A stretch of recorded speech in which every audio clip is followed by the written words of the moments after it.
남쪽에 있는데 다 거쳐서 좀 마무리하려고 하시는 거예요.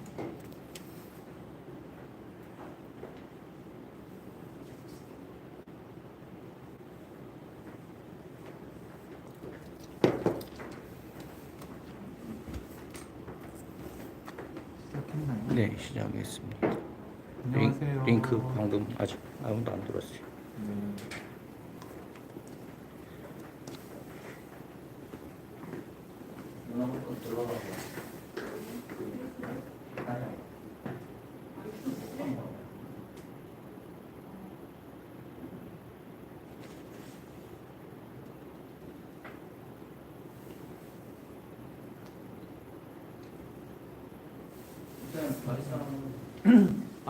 마이크 테스트. 하나, 둘, 셋, 넷. 잘 들리시나요? 마이크가 너무 뭡니까? 잘 들려요? 잘 들려요? 이 정도면 될까요? 네. 그러면 죄송합니다.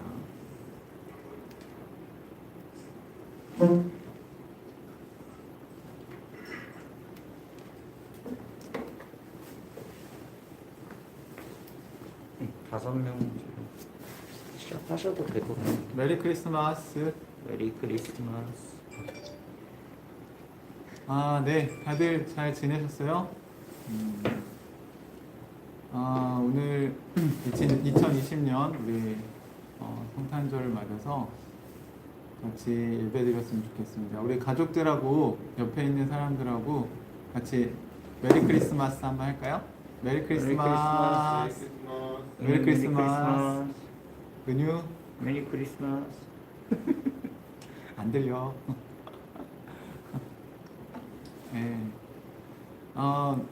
어제는 줌으로 이렇게 얼굴 보니까 되게 좋더라고요. 그래서 예배 시간에도 저희가 줌으로 같이 얼굴 보면서 인사하고 예배드리면 좋겠다라는 생각이 드네요. 아무래도 코로나 상황이 길어질 것 같으니까 우리가 이 상황에 또 적응을 해야 될 것 같다는 생각이 듭니다. 우리 같이 기도하고 오늘 같이 우리 예수님의 탄생을 기념하는 우리 성탄절 예배 같이 드리겠습니다. 우리 예배를 위해서 우리 같이 기도하겠습니다. 같이 기도합니다.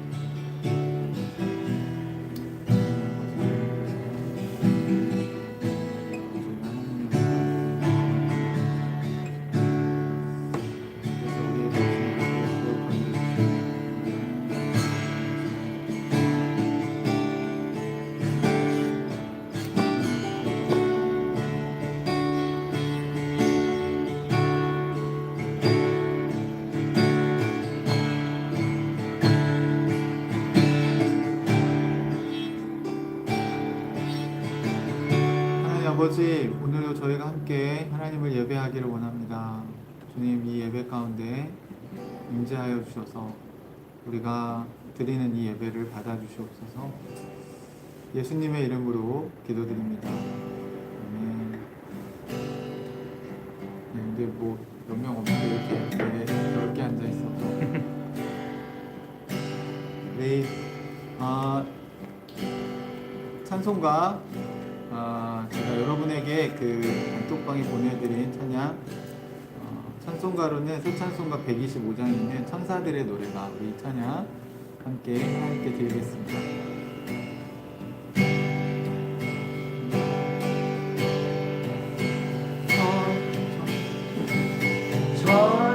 천사들의 노래가 하늘에서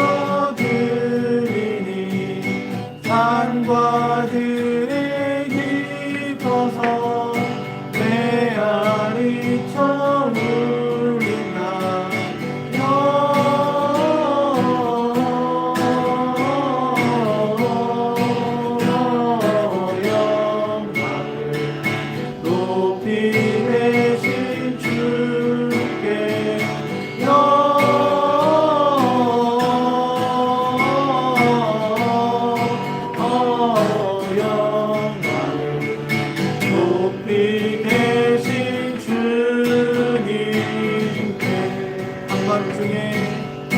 한밤중에 목자들 양떼들이 지게 아름다운 노래가 청아하게 들린다.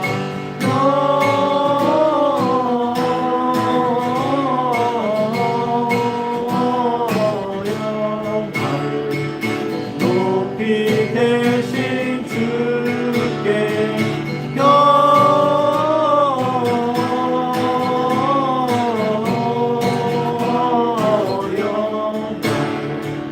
높이 계신 주님께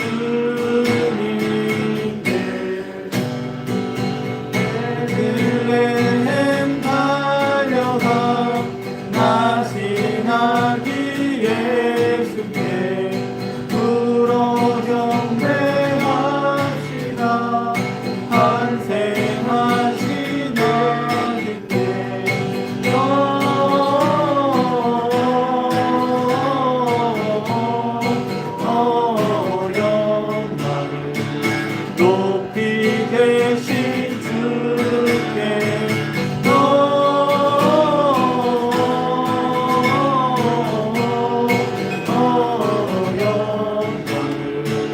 높이 계신 주님 우유 안에 이제 어린 하늘에 우리는 모두 함께 기쁜 찬송 부르자.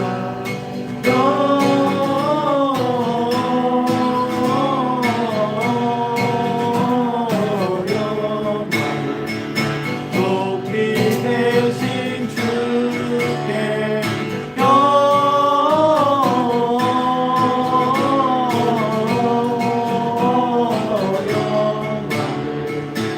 높이 계신 주께 한번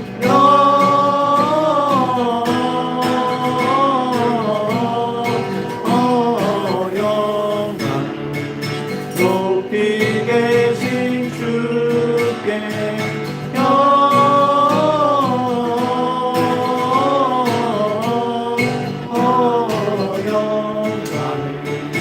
높이 계신 주님께 아멘. 우리 같이 기도하겠습니다. 하나님, 오늘도 하나님께서 저희들에게 주실 은혜를 사모합니다. 이 땅에 예수 그리스도를 우리에게 보내주신 것처럼 우리가 이 시간 하나님께서 오늘도 저희들에게 동일한 은혜를 베풀어 주실 것을 믿습니다. 주님의 변함없으신 그 은혜와 진리를 이 시간 깨닫게 해주시고 우리가 그 기쁨과 감사함으로 하나님께 영광을 돌리게 해 주시옵소서. 예수님의 이름으로 기도드립니다. 아멘. 아멘. 오늘 우리가 함께 나눌 말씀은요, 요한복음 1장 14절부터 18절까지 있는 말씀을 같이 나누도록 하겠습니다.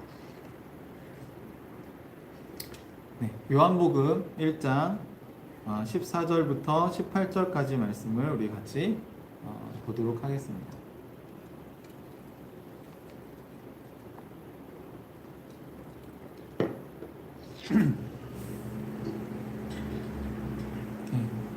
다 찾으셨나요? 1장. 네, 1장 14절부터 네. 18절까지 말씀. 네, 다 찾으셨으면 우리 같이 교독하도록 하겠습니다. 제가 한 절 읽고 여러분들이 한 절 읽고 같이 교독해 보겠습니다. 그 말씀은 육신이 되어 우리 가운데 사셨다. 우리는 그의 영광을 보았다. 그것은 아버지께서 주신 외아들의 영광이었다. 그는 은혜와 진리가 충만하였다. 요한은 그에 대하여 증언하여 주셨다. 이분이 내가 말씀드린 바로 그분입니다. 내 뒤에 오신 분이 나보다 서실 분이라고 말씀드린 것은 이분을 두고 말한 것입니다. 그분은 사실 나보다 먼저 계신 분이기 때문입니다. 우리는 모두 그의 충만함에서 선물을 받되 은혜에 은혜를 더하여 받았다. 율법은 모세를 통하여 받았고 은혜와 진리는 예수 그리스도로 말미암아 생겨났다. 같이 읽겠습니다. 일찍이 하나님을 본 사람은 아무도 없다. 아버지의 품속에 계신 외아들이신 하나님께서 하나님을 알려주셨다. 아멘. 네, 크리스마스는 그리스도의 미사라고 제가 여러분과 한 번 말씀드렸고요. 그건 그리스도께 예배드리는 날이라고 말씀을 드렸습니다. 사실 크리스마스는 파티를 하는 날이라기보단 예배를 드리는 날이죠. 그런데 예배와 파티가 함께 갈 수 있을 것 같은데 이제 그게 같이 못 가는 이미지가 된 게 좀 안타깝다는 생각이 듭니다. 사실 초대교회 성도들에게 예배는 정말 교제의 시간이었고 또 축제의 시간이었고 또 음식을 함께 나누는 또 식사 교제의 자리이기도 했습니다. 물론 그들은 기도하면서 하나님과 소통하고 또 함께 그 소통한 것들을 말씀을 기초로 나누는 것에 즐거움과 기쁨을 누렸던 사람들이기 때문에 그들의 예배와 파티는 사실 동일한 것이었다고 볼 수 있겠죠.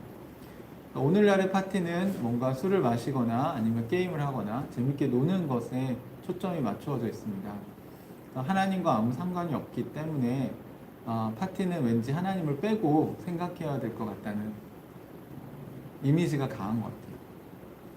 하지만 그리스도인들은 예수님 그리스도를 빼고는 그 축제, 파티를 생각할 수 없었던 것 같습니다. 오늘 사실 우리가 방금 읽은 이 요한복음은 마태, 마가, 누가 복음과 달리 예수님이 부활하고 승천하신 이후에 예수님이 눈에 보이지 않는 상태에서 교회가 탄생하고 그 교회 성도들이 신앙생활을 어느 정도 이렇게 거의 한 세대 이상 한 다음에 이 성경이 쓰여졌다고 볼 수 있거든요. 우리가 생각할 때 예수님이 눈에 보이지 않으면 그들의 신앙이 더 떨어질 거라고 생각할 수 있지만 실제로 교회사를 보면 예수님이 부활하셔서 승천하신 이후에 사실 성령이 오셨고 그 뒤로 교회는 예수님은 눈에 보이지 않지만 다시 말해서 하나님이 눈에 보이지 않지만 오히려 교회는 훨씬 더 강력하게 성장했습니다. 그리고 지금도 우리가 하나님을 눈으로 볼 수는 없지만 우리도 그 예수 그리스도를 사랑하고 하나님을 사랑하며 살아가고 있다는 것이죠. 이번 주에 제가 풍산 성경 공부를 좀 하면서 한 지체가 하나님 나라 복음을 자신이 배우면서 가장 크게 깨닫고 또 우리가 놓쳤던 게 있다면 하나님을 좋아한다는 개념이라고 얘기를 하더라고요. 그러니까 우리가 정말 좋아하는 사람이 있다면 그 사람을 어떻게 대할까를 생각해 보니까 정말 많은 게 달라질 수 있다는 걸 깨닫게 되었다는 거예요. 예를 들어서 여러분이 좋아하는 혹시 연예인이나 또는 좀 존경하는 그런 인물들, 살아계신 분들 중에 혹시 그런 분들이 있으신가요? 한번 생각해 보십시오. 네, 한번 가족들하고 한번 얘기해 보세요. 여러분은 지금 만약에 누구를 만날 수 있다면 어떤 사람을 좀 만나고 싶으세요?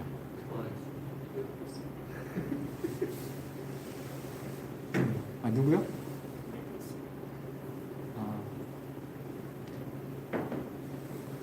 네, 저희 딸은 그 언더테일을 만든 토비 폭스라는 제작자, 작가? 뭐라고 해야 되죠? 게임 디렉터? 네. 네, 지금 만나면 영어가 안 돼서 많은 얘기를 나눌 수 있을지 모르겠지만 자, 우리 모두에게는 사실 만나고 싶은 사람이 있잖아요. 뭐 연예인이 될 수도 있고요. 근데 여러분 한번 생각해 보세요. 그분을 오늘 만날 수 있다고 한번 생각해 보세요. 그러면 여러분에게 크리스마스 최고의 선물이 되지 않을까요? 우리 뭐 자매들 어떤 분은 공유를 만날 수 있다. 그러면 그 공유가 오늘 여러분의 집에 찾아간다고 한번 생각해 보세요. 그건 싫겠다. 네. 네, 남편들은 다 싫어하는 거 같네요. 만약에 트와이스가 단체로 집으로 방문한다. 부시겠지. 네, 아내들은 싫어할 수도 있겠죠. 밖에서 하는 거 아니지?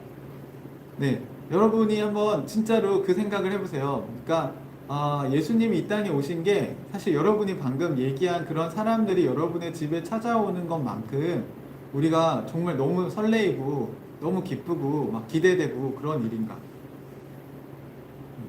그러니까 그 하나님 나라 복음에서 바로 그 지점이 어쩌면 우리가 신앙생활을 쭉 해오면서 놓쳤던 부분이 아닌가 싶은 거예요. 제가 은유한테 어떤 선물을 해줄 때 제가 생각할 때 필요하다고 생각하는 선물과 은유가 원하는 선물이 많이 다르더라고요. 그렇지만 본인이 원하는 선물을 해줬을 때 그 기쁨과 그 감사와 그 표정, 변화는 정말 놀랍습니다. 근데 그게 예배라는 거죠. 어제도 저희가 그 식사 교제를 이렇게 좀 하면서 그 성실자매가 샤브샤브를 되게 좋아한대요. 같이 샤브샤브로 저녁을 먹었는데 영화 형제가 옆에서 왜 이렇게 막 흥얼거리면서 밥을 먹냐. 근데 성실자매는 그걸 못 느꼈대요. 근데 본인이 좋아하는 음식을 먹으니까 그냥 그 흥얼거림이 나오는 거죠. 근데 이게 찬양이고 이게 예배라는 것입니다. 따라서 예수님을 우리가 얼만큼 좋아하느냐가 사실 예배에 대한 흥얼거림, 찬양, 그리고 거기에 대해서 그 기쁨을 감출 수 없는 그런 파티의 순간이 되는 것이죠. 여러분의 집에 정말 그 여러분이 만나고 싶었던 사람이 찾아온다고 하면 아마 그 기쁨을 감추기 어려울 거예요. 그리고 그 사람을 만나서 교제하는 것 자체가 축제이고 아마 큰 선물일 거라고 생각이 듭니다. 요한은 그 얘기를 이제 요한복음을 시작하면서 하고 있는 거예요. 처음에 이 굉장히 유명한 말씀이죠. 태초에 말씀이 계셨고 그 말씀이 하나님과 계셨다. 그 말씀은 하나님이셨다. 라고 얘기할 때 이 말씀은 누구를 염두에 두고 쭉 이야기를 하냐면 예수님을 염두에 두고 이야기를 시작한 겁니다. 그래서 그 말씀이 육신이 되었다는 그 말씀이 뭐냐면 오늘 우리가 14절에 읽은 것처럼 그 말씀은 육신이 되어 우리 가운데 사셨다 이렇게 표현을 했죠. 그러니까 태초에 말씀이 계셨고 그 말씀은 하나님과 함께 계셨고 그 말씀은 곧 하나님이셨는데 이게 14절에 오면 그 말씀이 뭐가 되었어요? 네, 사람의 몸을 입은 육신이 되었다는 거예요. 그렇게 육신을 입고 뭘 하셨습니까? 우리랑 함께 사셨다는 거예요. 예수님의 삶을 자신이 다시 반추해 보니까 본인은 3년 동안 예수님과 함께 살았잖아요. 그때는 그 예수님이 메시아 또는 구원자 뭐 그 정도 생각을 했던 것 같고 그분이 하나님이라고까지 어쩌면 생각하기 어려웠을지도 모르겠어요. 살아계신 하나님의 아들이라는 고백은 했지만 당신이 하나님입니다 라고 얘기하기에는 아마 본인들도 쉽지 않았을 거예요. 너무 이단적이 이건 여기까지 가면 너무 이단인가? 뭐 이런 생각이 들 정도로 예수님을 하나님이라고 믿는다는 게 쉽지 않았을 거예요. 왜냐하면 눈에 보이잖아요. 그리고 육신을 갖고 계시잖아요. 그런데 초대교회 요한 공동체를 섬기면서 성도들이 변화되는 모습, 그리고 예수님이 약속하신 성령이 오셔서 사람들이 예수님을 주님이라고 고백하고 그리고 그들의 삶이 변화되어가는 모습들을 보면서 예수 그리스도 그분이 하나님이셨구나 라는 확신을 요한은 점점 더 들었던 것 같습니다.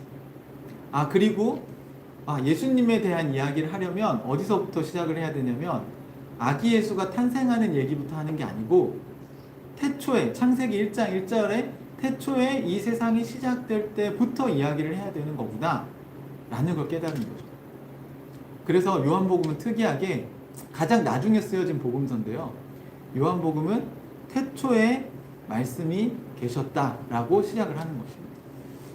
그리고 그 말씀이 누구요? 육신이 되어서 우리랑 함께 사셨던 예수 그리스도였고 그 말씀이 곧 하나님이셨다라는 것입니다. 기독교의 진리는 참 특이하고 놀라운 것 같은 신비로움이 있습니다. 그게 뭐냐면 말씀을 통해서 하나님이 역사하신다는 거예요. 성경을 우리가 말씀 묵상을 여러분 하고 계시잖아요. 그러니까 성경을 여러분이 읽고 여러분이 생각하지 못했던 어떤 것을 깨닫게 되는데 사실은 그게 누가 역사를 하는 거냐면 우리 안에 계신 하나님, 곧 성령께서 우리 안에서 그런 역사들을 일으키고 계신다는 거죠. 요한은 예수님이 승천하신 이후에 그런 일들이 일어나는 것을 많이 본 겁니다. 그리고 본인에게만 그런 일이 일어난 게 아니라 본인이 키우는 제자들, 또 그의 제자들, 그 교회 안에서 우리로 말하자면 풍삼기를 하는 이끄미와 따르미를 통해서 그 일들이 계속해서 전수되는 걸 보는 거예요. 그리고 본인 안에 역사하셨던 성령이 또 다른 사람 안에서 똑같이 역사하는 걸 보는 것입니다. 얼마나 놀라웠겠습니까? 저도 우리 교회 형제자매들하고 가끔 나눔을, 묵상 나눔도 그렇고요, 그냥 삶의 나눔도 그렇고요, 이야기하다 보면 그 사람 안에서 성령께서 역사하신 이야기를 들을 때 굉장히 놀라움을 금치 못합니다. 그러니까 내 안에 하나님이 주셨던 은혜가 저 사람 안에서도 역사하는구나. 내 안에 있던 무기력함을 점점 사라지게 만드셨던 그분의 은혜가 또 다른 우리 교회 형제 자매들의 마음속에 있던 불안함이나 또는 두려움이나 또 의심들을 사라지게 만들어 주는구나. 내 마음에 빼앗겼던 평안을 되찾아 주셨던 그 하나님의 은혜가 우리 교회 형제 자매들의 마음에도 그 평안을 되찾아 주시는 것을 경험하게 됩니다. 요한은 그것이 예수님 때문에 시작되었다는 걸 알게 된 겁니다. 하나님은 우리를 만드실 때부터 우리에게 이런 평안과 풍성한 삶을 주시고 싶어 하셨어요. 원래 아담과 하와를 만드신 목적은 고생시키려고 한 게 아니고 하나님이 만드신 이 아름다운 세상에서 아름다운 삶을 살 수 있게 도와주시려는 것이었습니다. 제가 여러분하고 창세기 1장의 비유를 들 때 항상 그 얘기를 하잖아요. 임신한 그 엄마 아빠가 아기의 방을 꾸미고 벽지를 꾸미고 아기의 용품들을 하나하나 사다 넣고 아기 신발을 보면서 되게 흐뭇해하고 행복해하고 그런 작업들을 다 마친 다음에 맨 마지막에 그 아기 침대에 아기가 들어옴으로써 그 아기의 방이 완성되는 거잖아요. 근데 가장 중요한 게 뭡니까 사실? 아기죠. 그 아기 때문에 이 모든 일을 하는 거예요. 다시 말하면 하나님은 창세기 1장에서 이 세상에 우주를 만들고 해와 달과 별을 만들고 그리고 지구에 공기를 만드시고 새들을 만드시고 또 물에 물고기를 만드시고 바다를 만드시고 육지를 만드시고 식물과 동물들을 만드신 맨 마지막 작업이 뭐였습니까? 우리를 만드신 거였죠. 다시 말하면 이 모든 게 다 누구를 위한 거예요? 사람들을 위한 것이었다는 겁니다. 하나님은 이 세상, 이 온 우주를 우리에게 선물로 주신 거예요. 그리고 지금도 여러분 자연에 가시면 우리가 힐링이 되잖아요. 심지어 이 겨울에 오늘 아침에 눈이 살짝 내린 것 같은데 그 눈이 살짝 내린 것만으로도 되게 많이 어떤 사람들은 위로를 받기도 하는 것 같더라고요. 여러분 꽃도요 우리가 돈 내고 보는 게 아니고 그냥 하나님의 은혜로 피어 있습니다. 들판의 풀들도 나무들도 우리는 자연을 보면서 하나님께서 우리에게 주시는 그 은혜들을 그냥 값없이 많이 누려요. 또 가난하든 부자든 누구나 누릴 수 있는 거죠.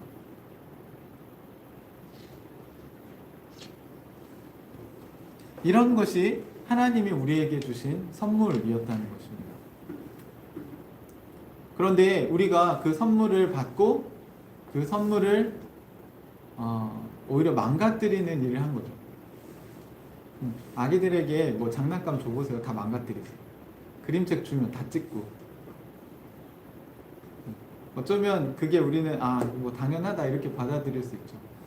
하지만 아이가 다치지 않는 게 되게 중요한 문제잖아요. 아이가 자기중심적으로 하면 사실 먹고 싶은 것만 먹고 하고 싶은 것만 하면 그 아이가 건강하게 자라기 사실 어렵습니다. 그래서 엄마 아빠들이 잠도 재워주기도 하고 기저귀도 갈아주고 그런 돌봄들을 통해서 아이가 건강하게 성장할 수 있도록 도와주죠. 그런 것처럼 사실 하나님이 이 세상을 만드셨을 때는 우리가 좀 건강하게 또 아름답게 정말 인간다운 삶을 살 수 있게 하는 것이 하나님의 목적이었는데 이게 다 지금은 깨져 있는 상황입니다. 이 깨져 있는 상황에서 우리를 돌보시기 위해서 우리로 하여금 다시 인간다운 삶으로 돌아갈 수 있도록 하기 위해서 보내준 최고의 선물이 뭐냐면 예수 그리스도라는 거예요. 요한은 오늘 그 얘기를 이 요한복음을 시작하면서부터 하고 있는 것입니다. 그걸 위해서 말씀을 통해서 이제 이 말씀이 육신이 되어서 눈에 보일 수 있게 우리에게 온 것이죠. 그러면서 우리는 하나님이 실제한다는 것을 볼 수 있게 된 거예요. 여러분, 하나님은 실제로 살아 계십니다. 아니, 뭘 증거로 그렇게 얘기하세요? 예수 그리스도의 삶을 통해서 그걸 보여주셨습니다. 뭐 여러 가지 예수님의 가르침이나 기적이나 이런 것도 있겠지만 그런 것들은 뭐 다른 사람들도 혹시 할 수도 있잖아요. 가장 결정적인 증거는 바울이 예수 그리스도의 죽음과 부활이라고 얘기를 한 거예요. 예수님이 하나님이라는 증거는 예수님이 부활하셨다는 이야기. 다시 살아났기 때문에 이거는 빼박이죠. 그 다음에는 사람들은 난 그걸 못 믿겠다 하든지 아니면 그걸 믿으면 그럼 신이지 이렇게 하든지. 근데 부활은 내가 믿는데 예수님을 신이라고는 생각 안 해. 이렇게 얘기하면 이건 뭔가 이제 앞뒤가 안 맞는 논리가 되어버립니다. 인류 역사상 죽음을 정복한 사람은 없었습니다. 많은 황제나 유명한 사람들, 권력가들이 돈으로, 권력으로 죽음을 정복해 보려고 했지만 실제로 여러분 한번 찾아보십시오.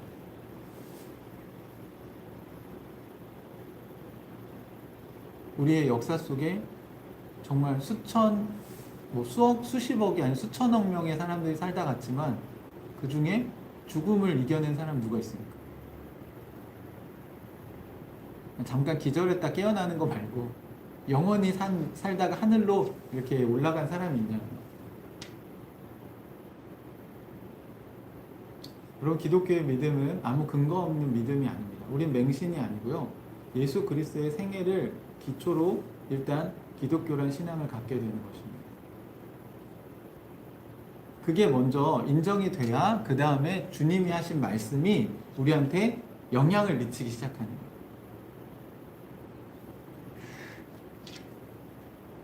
거예요. 요한이 보았을 때 예수 그리스도를 통해서 우리는 그의 영광을 보았고 그것은 자기 스스로 만든 게 아니라 하나님 아버지께서 그 아들에게 주신 영광이었다고 얘기합니다. 그 영광을 지금 되게 중요한 두 가지 단어로 오늘 본문에 표현하고 있는데요. 그게 뭐냐면 14절에 한번 보시겠어요?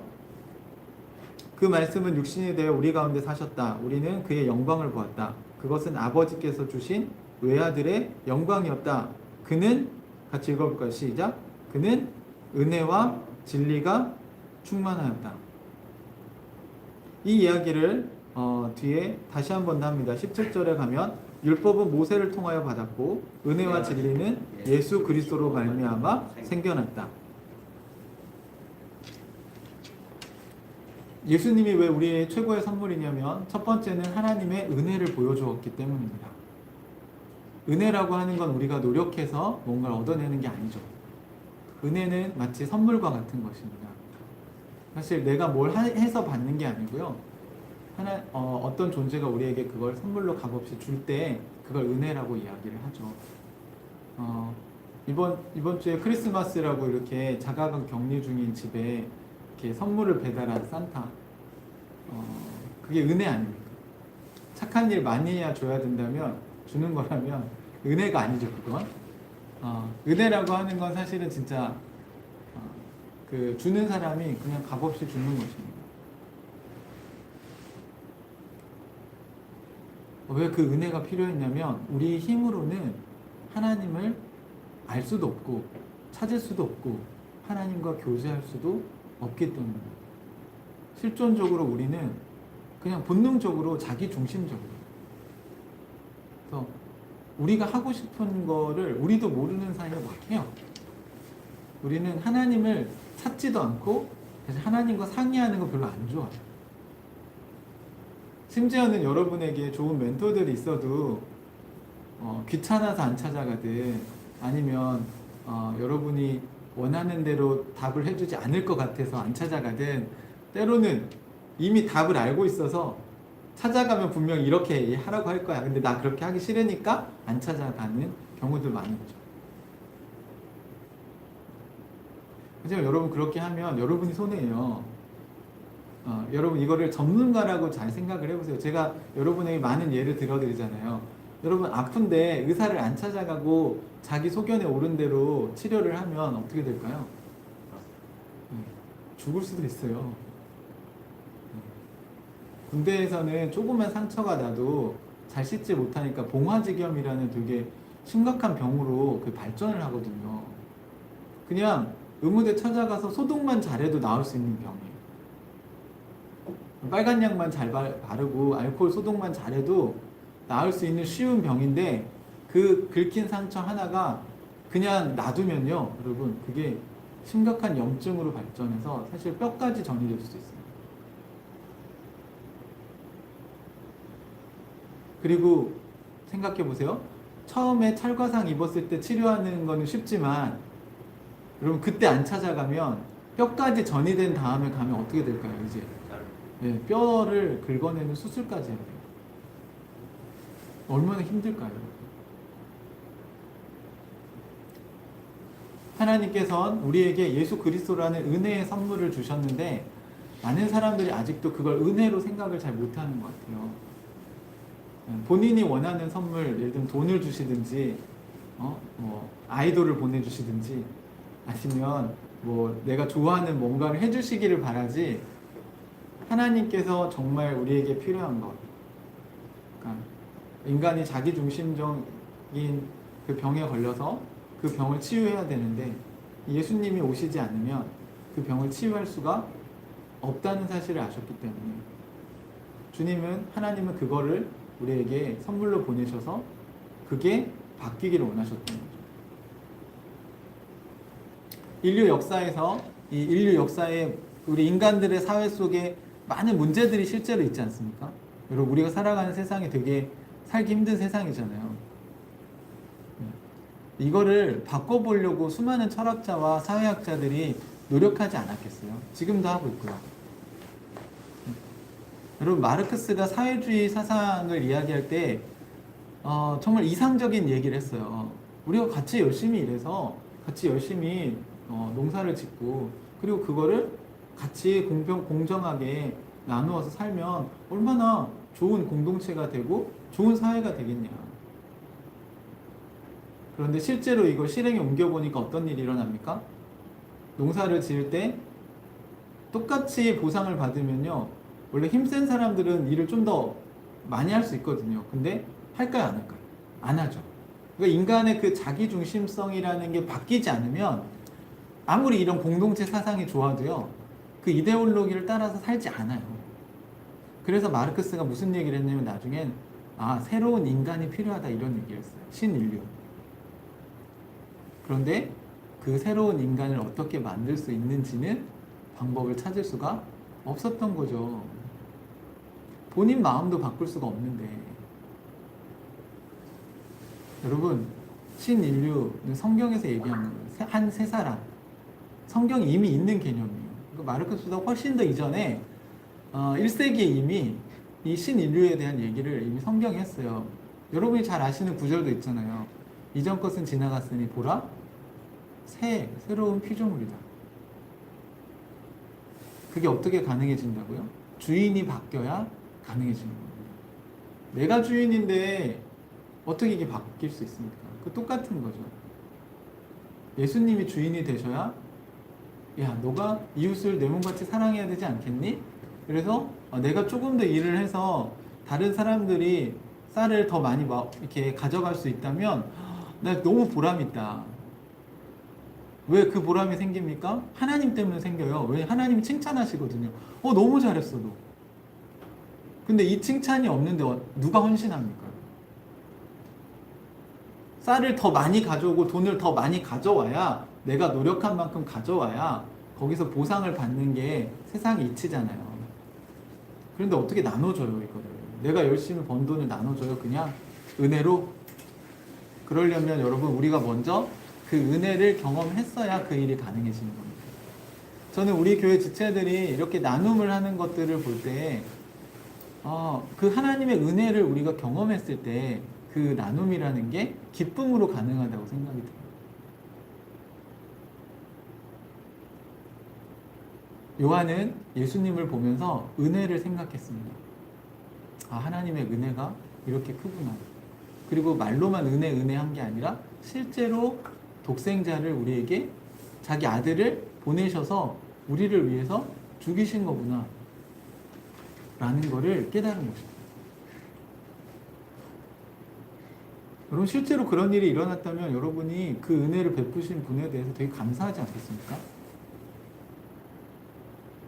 여러분 크리스마스는 그런 날이에요.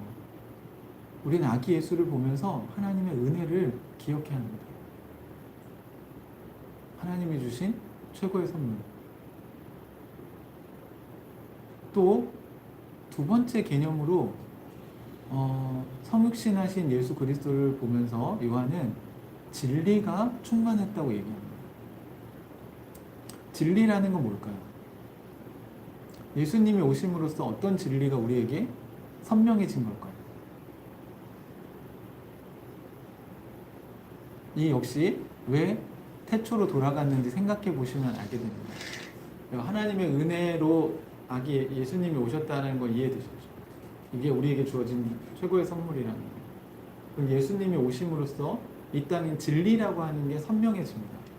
사람들은 누구나 진리를 찾고 있어요. 뭐가 진리일까 고민을 합니다.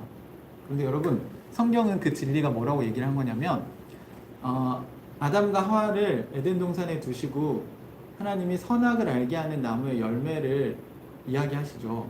그리고 그 열매를 먹으면 정녕 죽을 거라는 하나의 기준이 있었어요. 여러분 진리는 이런 기준입니다. 그러니까 무엇이 옳고 무엇이 그른지를 분별할 수 있는 기준이에요. 저는 요즘에 축구 경기를 보면서 그 진리가 선명해지는 게 VAR을 도입하면서 선명해졌다고 봐요. 선심의 눈으로만 볼 때는 약간 오심이 나올 가능성이 있었잖아요. 그런데 지금 어떻게 합니까? 카메라로 사방에서 찍고 그 다음에 거기다가 아주 선을 쭉 그어가지고 정확하게 선을 그어서 뭐 팔꿈치가 튀어나왔는지 발이 나왔는지까지 정말 뭐 심지어는 모르겠어요. 몇 센치? 몇 미리? 막 사람의 눈으로는 도저히 볼 수 없는 그 선이 딱 그어지는 게 진리죠. 그리고 그 선을 그었을 때 마지막 수비수에 딱 그 몸을 그었을 때 공격수가 넘어갔으면 옵사이드가 되는 거고요. 안 넘어갔으면 온사이드가 되는 거죠. 축구 용어를 잘 모르시는 분들도 계실 것 같네요. 그 선을 넘어가냐 넘어가지 않느냐로 그게 굉장히 어떤 축구 경기에서 골이 될 수도 있고 노골이 될 수도 있는 거거든요.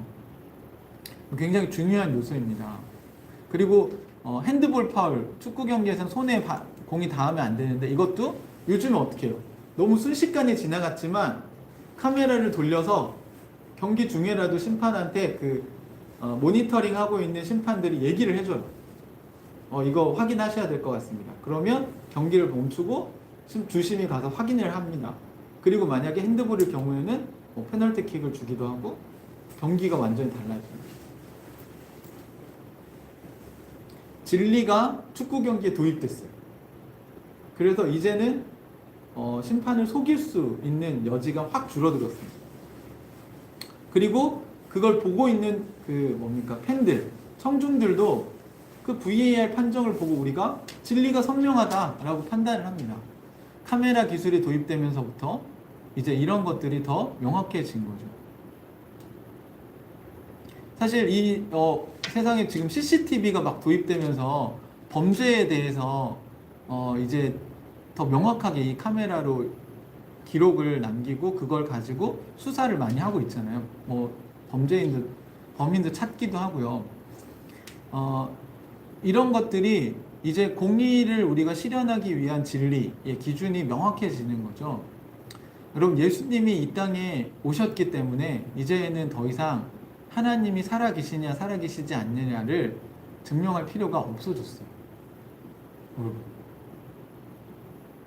우리 그리스도인들도요, 그걸 막 분명하게 주장을 잘 못하시는 것 같은데, 아니에요, 여러분. 이거는 마치 여러분 지금 가족들 옆에 살아있는 게 불명확하세요? 제가 은유를 여기 보고 있는데 이 육신을 갖고 있는 은유를 보면서 은유가 존재하나? 존재하지 않나? 이게 헷갈리지 않아요. 이게 너무 명확하잖아요. 말씀이 육신이 되었기 때문에 요한은 그게 헷갈릴 수가 없다는 거예요. 예수님이 너무 분명하게 역사적 시공간에, 그리고 우리가 인식할 수 있는 3차원 세계에 오셔서 33년을 살다가 가셨어요. 따라서 눈에 보이는 하나님을 우리가 하나님 어떤 분이야? 뭐 이거 어떻게 알 수 있어? 이거 어떻게 검증할 거야? 이렇게 할 수 있지만 예수님은 33년, 또 짧게는 3년이라는 그 공생애라는 삶을 살다 가셨단 말이죠. 사람들 앞에 자기를 드러내고 활동을 하셨단 말이에요.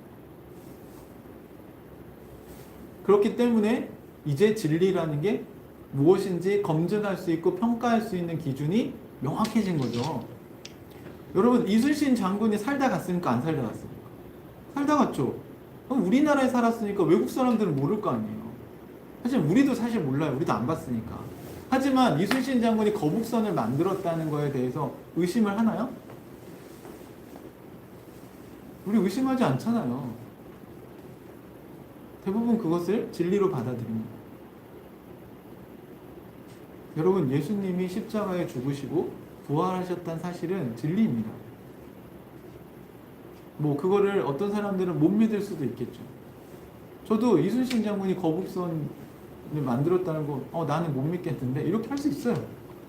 그걸 어떻게 제가 강요하겠어요? 어떤 사람을 못 믿겠다고 그래 뭐 못 믿는 거지. 하지만 여러분, 거북선을 만들고 안 만들고는 우리의 인생이 왔다 갔다 하는 건 아니에요. 왜냐하면 아무리 이순신 장군이 훌륭한 장군이어도 신은 아니거든요. 하지만 예수 그리스도는 죽음을 정복한 분이기 때문에 그분을 우리의 신이라고 보는 거예요. 그러니까 그 진리를 이 땅에 오셔서 명확하게 만드셨다. 이야기도 하셨고 삶으로도 사셨고 제자들에게 보여주시기도 했고 마지막에는 120명의 제자들이 예수님이 부활하고 승천하시는 것들을 봤고 그 증언들이 여기에 남아있는 거죠.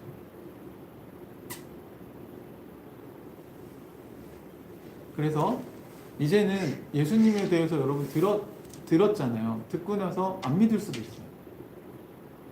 크리스마스를 보내면서 수많은 사람들, 정말 찾는 이들이 아마 예수님에 대해서 생각할 수도 있을 기회가 된 것 같습니다. 어쩌면 여러분이 복음을 전할 기회인지도 모르겠어요. 복음을 전한다는 건 여러분 그 사람 믿게 한다는 게 아닙니다. 그냥 얘기해 주는 거예요. 야, 너 크리스마스가 무슨 뜻인지 아니? 그리스도의 미사란 뜻이야. 그리스도가 누구게? 너 크리스마스가 누가 태어난 날인지 알지? 예수님. 예수님 어떤 분인지 아니? 라고 함으로써 우리는 사람들에게 진리를 전할 수 있어요. 만약 예수님이 죽었다가 부활했다고 하면 너 어떻게 할래? 죽음 이후에 뭐가 있을까? 우리 모르지만 예수님은 그 죽음을 정복하신 분이에요.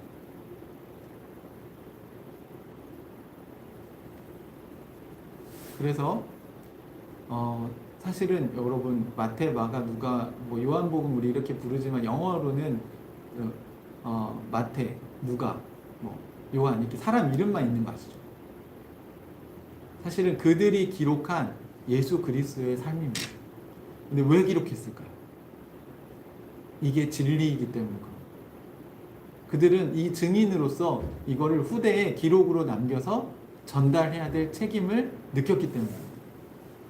그리고 그들은 그걸 남김으로써 자신들이 해야 될 일을 다 한 거죠. 사랑하는 형제자매 여러분, 우리는 무엇을 남길 겁니까? 여러분 이 진리가 선명해지셨나요? 크리스마스를 보내시면서 우리는 이 진리로 충만해지기를 원합니다. 내가 믿고 있는 예수 그리스도가 진짜 신인가? 그리고 나는 어떤 예수 그리스도를 지금 따르고 있는 것인가? 여러분이 예수 그리스도를 따라가기 때문에 여러분이 지금 고민하고 있는 많은 그런 기도의 제목들이나 그 고민들이 여러분 진리를 기초로 선명해지고 있는 거예요.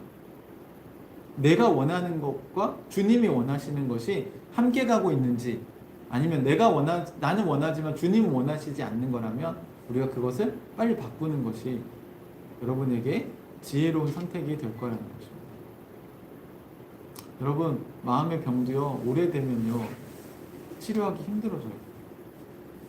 또 여러분의 불순종이요, 여러분 처음에 불순종할 때는 이거 주님이 이거 원하시는 건데 나 이렇게 살면 안 되는데 이런 생각이 드는 건 아직 여러분의 양심이, 신앙 양심이 살아있는 거예요.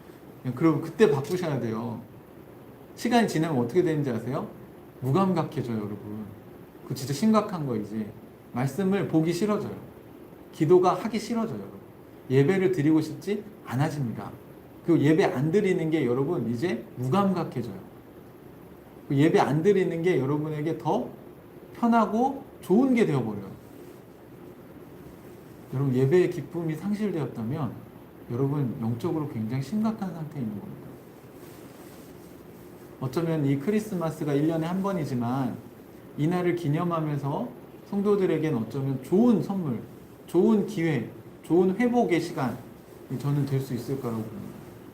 이 땅에 아기 예수께서 오신 것을 우리가 보면서 하나님의 은혜와 하나님의 진리가 충만해지는 그런 크리스마스가 되셨으면 좋겠습니다. 오늘 하루 여러분 안에도 예수 그리스도로 인한 은혜와 진리가 충만해지시기를 주님의 이름으로 축복합니다. 우리 같이 기도하겠습니다.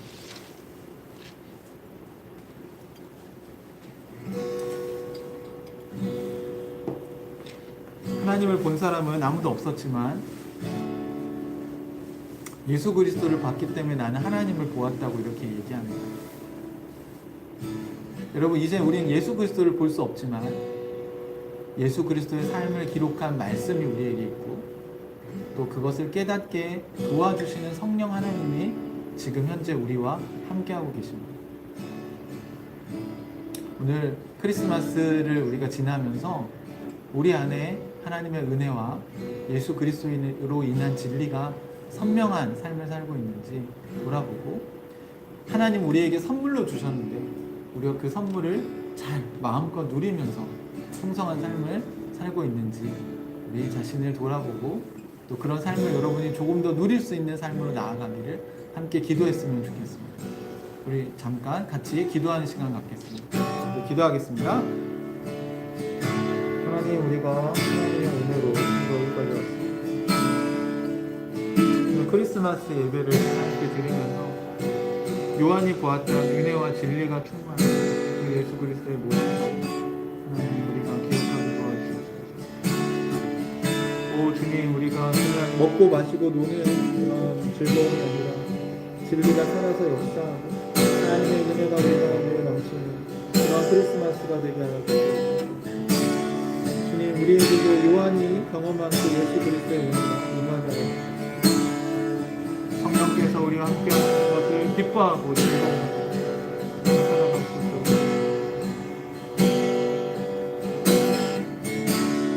하나님의 은혜가 우리 가운데 넘치기를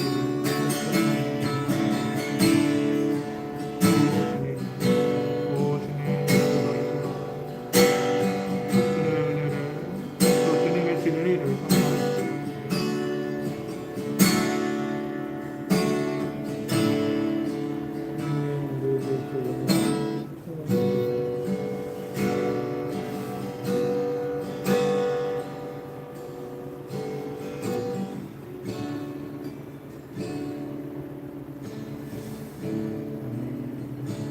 하나님 아버지, 2000년 전에 예수님을 이 땅에 보내주셔서 진심으로 감사드립니다. 시간이 지날수록 예수께서 이 땅에 오신 것이 하나님의 은혜이며, 또 시간이 지날수록 예수님을 통해 우리에게 들려주신 진리가 얼마나 소중하고 귀한 것인지 깨닫게 됩니다.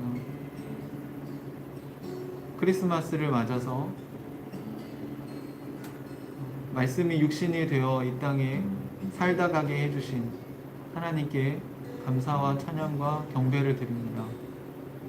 우리에게 또 이 세상에 가장 소중한 선물인 예수 그리스도를 우리에게 주셔서 감사합니다. 주님께서 주신 이 소중한 선물, 우리가 소중히 여기고, 또 우리가 그것을 예수 그리스도를 또 품고 누리는 삶이 되게 해주시옵소서. 오늘 우리와 함께하고 있는 가족들 하나님 기억해 주시고, 우리 가족들이 함께 예수 그리스도를 경험하고 누리는 그런 하루가 되게 해주시옵소서. 우리 함께 예배하는 우리 하늘가족 식구들 모두에게 이 크리스마스에 주님이 주신 축복과 기쁨이 함께 나누어지기를 간절히 소망합니다. 예수 그리스도의 이름으로 기도합니다. 아멘.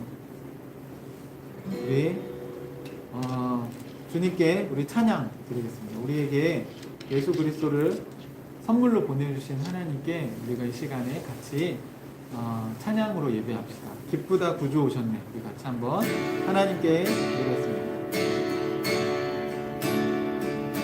기쁘다 구주 오셨네. 만 백성 맞으라. 여호와여 다 일어나. 다 찬양하여라. 다 찬양하여라. 다 찬양하라. 한 번 더 기쁘다. 기쁘다 구주 오셨네. 만 백성 맞으라. 온 교회여 다 찬양하여라. 다 찬양하여라. 다 찬양 구세주 탄생했으니 다 찬양하여라. 이 세상에 만물들아 다 화답하여라. 다 화답하여라. 다 화답하여 온 세상 죄를 사하여 오셨네. 죄와 슬픔 몰아내고 다 구원하시네. 다 구원하시네. 다 구원 아멘.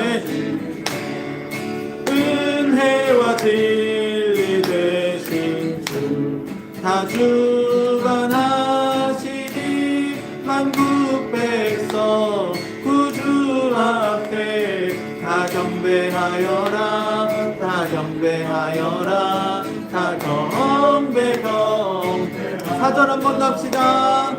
은혜와 진리 되신 주 다 주관하시니 한국 백성 구주 앞에 다 경배하여라. 다 경배하여라. 다 경배하여라. 아멘. 네. 우리 옆에 있는 사람들하고 한 번 더 우리 메리 크리스마스 한번 했으면 좋겠습니다. 옆에 있는 사람들에게 우리가 축복하면서 같이 해볼까요? 시작! 메리 크리스마스! 네, 예수님을 우리에게 선물로 주신 하나님께 너무 감사하지 않나요? 너무 감사하죠. 네. 예수님이 이 땅에 안 오셨으면 우리가 하나님을 아직도 찾고 있지 않았을까. 그리고 그 은혜를 우리가 알기 힘들었고 또 진리를 선명하게 알기 힘들지 않았을까 생각이 듭니다. 예수님이 이미 오셔서 우리에게 이런 축복을 누릴 수 있는 길을 열어주셔서 너무 감사합니다. 또 우리 주일에 또 같이 예배 드리도록 하겠습니다. 같이 그 예배를 즐거워하는 그런 한 해 가족 식구들 되셨으면 좋겠습니다. 우리 같이 오늘 축복 기도를 하고 예배를 마치도록 하겠습니다. 주 예수 그리스도의 은혜와 하나님의 사랑과 성령의 교통하심이 우리 교회 지체들과 함께 있기를 기도합니다. 아멘.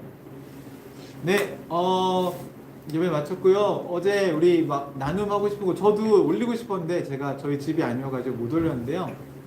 저도 집에 지금 정리를 좀 해가지고 많이 올려서 크리스마스 날 우리가 같이 필요한 사람들에게 물건들을 같이 나누는 그런 기쁨의 하루가 되었으면 좋겠습니다.